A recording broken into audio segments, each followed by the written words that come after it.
Avlich, Capri Cafaro, Dana Perino, and Michael Loftus. It's 5 o'clock in New York City, and this is The Five.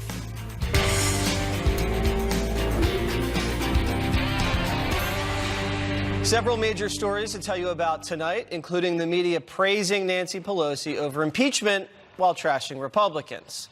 And one pundit even bringing up the KKK to attack Mitch McConnell. That's all coming up, but let's start with this. A major development in the Jeffrey Epstein scandal. The FBI reportedly investigating the pedophile predator's alleged madam, Ghislaine Maxwell, and several other people who helped the dead financier facilitate sexual abuse. So, Dana, she was someone that recruited and groomed and allegedly even maybe participated in some of the sexual activities, and this is not good if she's being investigated for her. I feel like it would be bigger news if we found out the FBI was not investigating her. Yeah, that's true. Because she really has been, any of the accusers have pointed to her as somebody that was the recruiter and basically that ruined their lives. And remember also, she's been playing like this game of cat and mouse with the FBI when all of the Epstein stuff broke and he got arrested. Then remember the story of her? She was in California at an In-N-Out Burger and it was on the big photograph, and turns out it was. Meanwhile, court documents reveal Hunter Biden owns massive home in the Hollywood Hills. Hello and welcome to TST. If you are new to the channel, tap on the subscription button and press the notification bell so you can receive news and updates that you can rely on daily. Court documents in Hunter Biden's Arkansas paternity case revealed that he owns a massive home in the swanky Hollywood Hills. He shares a zip code with celebrities such as Ben Affleck and Christina Aguilera. The property is valued at $2.5 million. According to the New York Post, one day after the sale, a former Washington, D.C. stripper filed a petition for paternity and child support against Biden in Arkansas's Independence County Circuit Court. Hunter Biden is being sued by his baby mama for child support and legal fees, but he claims he's broke and wants to keep his financial records a secret. It's hard to believe he's broke, since payments to Hunter Biden from Burisma were big bucks, and who knows what else he was being paid by other unknown entities in China. Hunter wants all financial records sealed, including the release of any information regarding his business ventures, debt, investments, expenses, taxes, or personal property valuations. Does Hunter Biden want his records private because of the malicious media, as he claims, or because there could be something that could harm his father's reputation? The younger Biden filed a motion for a protective order of his financial records in the Arkansas Circuit Court of Independence. He's also called for a delay until the protective order is made. Hunter says he fears the information could be used maliciously by the media. His attorneys are also claiming that releasing Biden's financial records would cause their client undue prejudice, annoyance, embarrassment, and/or oppression. The protective order was filed a little more than a week after it was announced that Hunter is the father of a son by London Roberts. Hunter met 28-year-old Roberts at a D.C. strip club where she was employed as a stripper. London Roberts is suing Hunter Biden for $11,000. meanwhile, President Trump slamming House Speaker Nancy Pelosi's impeachment delay strategy, if it is a strategy at all. The president lashing out in a tweet this afternoon, quote, "So interesting to see Nancy Pelosi demanding fairness from Mitch McConnell when she presided over the most unfair hearing in the history of the United States Congress," end quote. This is a new Wall Street Journal op-ed by Kimberly Strassel saying Republicans shouldn't assume that Pelosi wants a Senate trial at all, that she might want to keep the process stuck where it is for a while. Here now is Republican House Judiciary Committee member Guy Reschenthal. Congressman, good to see you. So Strassel is calling on Senate Majority Leader Mitch McConnell to schedule a trial immediately. Are Pelosi and Democrats planning on dragging the impeachment out into the 2020 election? Well, you know, they're all over the place with all this. I think it really just shows the lack of leadership in the Democrat Party, particularly in the House.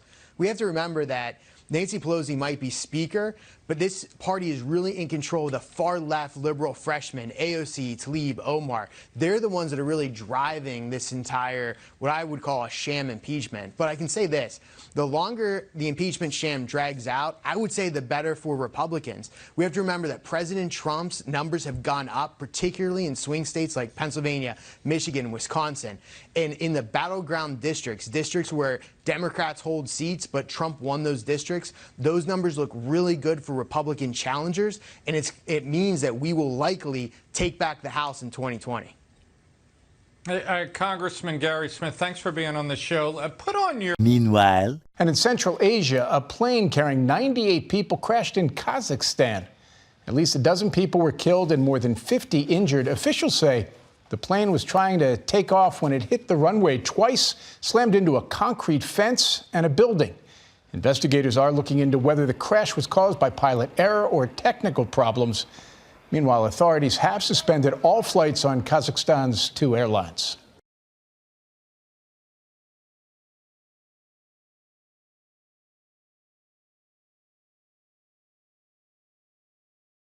meanwhile, Joining me now, White House Press Secretary Stephanie Grisham.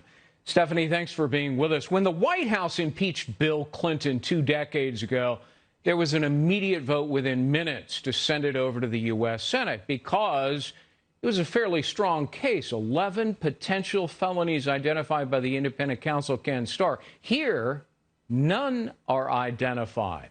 Yet Pelosi is withholding the articles. Isn't that really an implicit admission that she knows her case is demonstrably weak and should never have been brought? Absolutely. I think that this has backfired on her and that she has overplayed her hand. So now her only move is to hold these articles of impeachment so that they can at least keep yelling the word impeachment and have that hanging over the president's head as we move into an election year. But it's not going to work. As you know, as you noted earlier, the president is doing great. Our economy is booming. He just signed NDAA, and that gave more funding for the border wall and assistance for vets and opioid crisis. So the president is doing so much, and that's with hands tied behind his back. I just want to say, imagine what he's going to do once this sham is over and we go into 2020, what he'll be able to do for this country. Democrats denied. meanwhile, Hey guys, welcome back to Clownfish TV. This is Neon. I'm here with Geeky Sparkles. Hello. And if you love Star Wars, never let anyone tell you that you shouldn't. Well, I do agree with that. But I think it works in reverse as well. Yeah, so this is coming from Comic Book Resources, and we're going to talk about that and talk about how a lot of news outlets have been telling Star Wars fans what kind of Star Wars they should like. And right, and if you don't like the kind they say you should like, then somehow you get labeled a name, but not will anybody tell you can't like it, but we can tell you you have to like it. Yeah, now this article is actually pretty fair from what I've read of it. We're going to talk a little bit. It starts out fair. Yeah. That's how a lot of these articles start out. But I can tell you, I can answer the question here. Before we get into that, though, please subscribe if you guys have not subscribed already. We're at about 85,000 subs, hoping for 100,000 soon. Make sure you're still subscribed. Right. There is some weirdness going on with YouTube lately and people were commenting about on Twitter yesterday, where a lot of channels that are critical of Star Wars or Disney as of late seem to be losing subscribers. For no reason. For no reason. And since we don't ever buy subs, the people that are being unsubscribed have to be real people. So double check and make sure you're still subscribed because, people are apparently getting unsubscribed. Yeah, or we're just pissing a lot of people off. I don't think that's the case. But literally we had a bunch of subs disappear the other day and then come back. It was the weirdest dang thing. But we stayed the same for like 2 days even though we know that wasn't true. So there's some fishiness going on. Anyway, back to this. So we know there's a lot of discussion about Star Wars this month because of the rise of Skywalker and The Mandalorian. And according to Bob Iger, we'll talk a little bit about that later. I've got that one pulled up too. Star Wars is just getting started. They're just getting warmed up. Oh, yay. They're just getting warmed up. But we knew that with Disney Plus. Yeah, they're all shades of milk that you can milk out of the Star Wars galaxy. That's we'll right. have pink milk, and we'll have chartreuse milk and puce milk. There you go. Pretty soon. So they're going to milk Star Wars for everything it's got. So here's a genuine question according to this article from Comic Book Resources, and I think I can answer it. When did liking Star Wars become so controversial? Geeky. Last Jedi. I think The Last Jedi was I'm part of it. sorry, but that's when. I mean, I got it from Force Awakens too, but it's here's the thing, and this is what I 100% agree that people are allowed to like it, and they should be allowed